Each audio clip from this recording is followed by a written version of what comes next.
Bismillahirrahmanirrahim. Assalamualaikum warahmatullahi wabarakatuh. Perkenalkan, nama saya Muhammad Ajil Akbar dan teman saya Hilman Fauzan. Insya Allah di sini kami akan memaparkan barang-barang yang harus dibawa masuk ke Pondok Pesantren Al-Amin ini. Untuk itu, mari ikuti kami. Oke, untuk barang-barang yang akan kami paparkan yang pertama adalah alat-alat tidur. Saya serahkan kepada rekan saya yang di sebelah kiri. Gimana, Kang? Baik, untuk alat tidur yang harus dibawa ke pesantren ini, yang pertama ada bantal.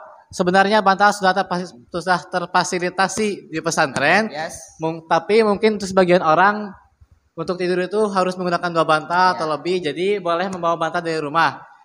Ya, selanjutnya yaitu selimut. Nah, yes, selimut. Selimut mungkin ini barang wajib untuk tidur, karena mungkin malam hari suasananya dingin, ya, suhunya dingin, jadi untuk mencegah kedinginan dan ada kehangatan, jadi selimut dipakai untuk tidur. Wajib. Lalu selanjutnya ada guling. Guling mungkin sebagian orang harus ada harus. Agar ada teman untuk tidur, agar ada yang dipeluk seperti itu. Mungkin segini untuk alat tidur yang harus dibawa ke pesantren. Yes. Selanjutnya kita kembalikan lagi ke rekan saya yang sebelah kanan. Oke, insya Allah di sini saya akan memaparkan alat-alat untuk sholat. Yang pertama ini peci hitam. Peci hitam ini dipakai ketika pada waktu sholat asar dan duhur. Yang kedua yaitu peci putih. Peci putih ini dipakai ketika sholat maghrib, isya, dan subuh. Dan dilanjut kepada pakaian. Koko putih. Koko putih ini dipakai ketika waktu sholat maghrib, isya, dan subuh.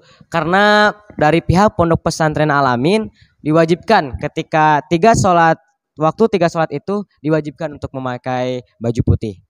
Dan yang kedua yaitu koko warna. Koko warna ini dipakai ketika sholat asar dan duhur.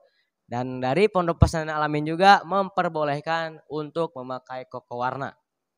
Dan dilanjut pada sarung. Untuk sarung kami membolehkan minimal membawa 3 sarung. Boleh dengan warna apapun.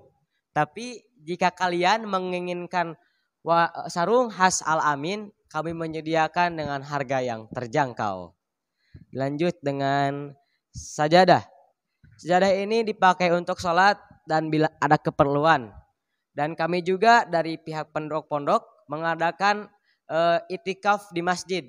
Jadi boleh dipakai ketika itikaf. Sekian dari pemaparan untuk alat-alat sholat. Dilanjut dengan alat-alat untuk mandi. Baik, kita lanjutkan dengan peralatan mandi. Peralatan mandi yang harus dibawa ke pesantren diantaranya yang pertama yaitu gayung. Mungkin ini gayung dikatakan wajib dibawa ke pesantren karena kita mandi dan mencuci untuk membawa air menggunakan gayung. Selanjutnya yaitu barang yang wajib digunakan yaitu sabun mandi. Sabun mandi merupakan barang yang digunakan untuk membersihkan tubuh kita dari berbagai macam kotoran dan kuman ya. Mungkin ada kuman-kuman setelah kita berolahraga atau keluar ke lapangan berkeringat, kita dibersihkan menggunakan sabun. Selanjutnya yaitu ada sampo. Sampo digunakan untuk membersihkan rambut kita dari ketombe ataupun kotoran-kotoran ya. Selanjutnya yaitu ada pasta gigi dan sikat gigi. Ini mungkin sangat dibutuhkan karena untuk membersihkan gigi-gigi kita dari berbagai kotoran dan sisa-sisa makanan. Dan kita juga disunahkan sebelum sholat untuk membersihkan gigi kita dari kotoran. Selanjutnya yaitu ada sabun muka. Mungkin ini sabun muka ada yang menggunakannya ataupun tidak. Bagi yang menggunakan sabun muka diperbolehkan membawa sabun muka untuk membersihkan wajah kita dari minyak ataupun dari flek hitam ataupun dari komedo-komedo ya. Selanjutnya yaitu ada ember. Nah, mungkin ember juga dikatakan wajib untuk dibawa karena kita mandi dan mencuci pasti menggunakan ember, untuk menampung air. Selanjutnya yaitu ada handuk. Nah, handuk ini dipakai untuk membersihkan dan untuk mengeringkan tubuh kita setelah kita mandi ya, dan ini juga sangat diperlukan. Selanjutnya yaitu ada hand sanitizer. Mungkin ini bukan alat untuk mandi, tapi ini juga sangat diperlukan, apalagi di masa pandemi seperti ini, untuk membersihkan tangan kita setelah kita memegang benda-benda ataupun bisa jadi apa benda yang kita pegang mengandung kuman atau virus. Oke. Sekian pemaparan dari peralatan mandi. Kita lanjutkan dengan pemaparan peralatan makan. Untuk peralatan selanjutnya yaitu peralatan untuk makan. Yang pertama yaitu cangkir, untuk fungsinya untuk minum. Yang kedua yaitu mangkok untuk bila makan sama mie dengan dan sayur.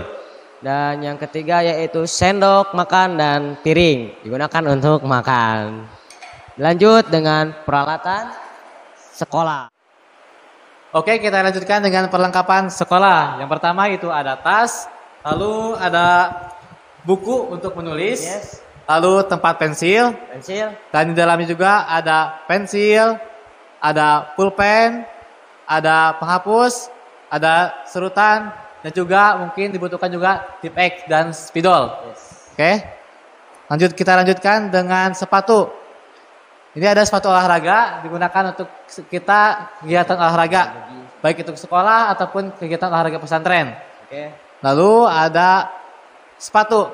Sebenarnya sepatu juga sudah terfasilitasi oleh sekolah, tapi jika ingin ada cadangan sepatu, jikalau kita sepatu kita dicuci dan masih basah, kita bisa menggunakan sepatu cadangan yang dibawa dari rumah. Bebas sepatunya asalkan berwarna hitam. Mungkin sekian untuk perlengkapan sekolah. Kita lanjutkan dengan perlengkapan sehari-hari lainnya.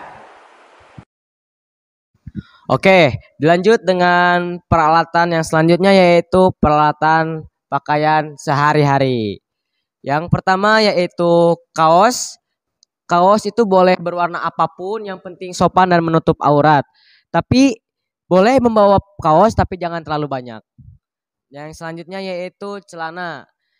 Yang harus dibawa itu adalah celana training dan celana hitam. Dan kami tidak menyarankan dan tidak memperbolehkan untuk membawa celana lepis dan jeans.